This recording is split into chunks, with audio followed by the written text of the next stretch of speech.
সাধারণ মানুষের উদাসীনতা, দ্বীনের প্রতি অবহেলা, ইসলামকে জীবনে বাস্তবায়ন না করা, নিজেকে মুসলমান হিসেবে দাবি করা, ইমানদার হিসেবে দাবি করা, এটাই কি আমাদের করণীয় বা কাজ? এই সম্পর্কে শাইখুল ইসলাম কুতুবে আলম সৈয়দ হুসাইন আহমদ মাদানী রহমতুল্লাহ আলাই চমৎকার একটি কথা বলতেন।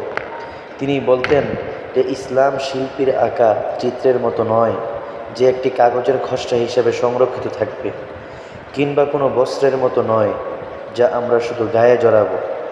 এটা কোনো নির্মাণকৃত ভবনও নয় যে শুধু দেখার জন্য থাকবে। ইসলাম জীবনের প্রতিটি আঙ্গিকে বাস্তবায়িত করতে হবে, তবেই ইসলামও সুরক্ষিত থাকবে এবং মুসলমানদের নিরাপত্তা মিলবে।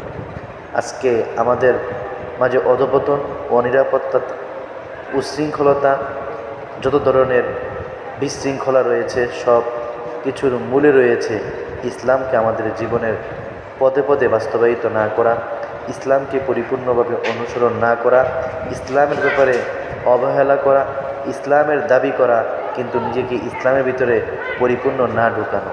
আল্লাহ সুবহানাহু ওয়া তাআলা বিষয়টি বুঝা এবং তার উপর আমল করার তৌফিক দান করুন।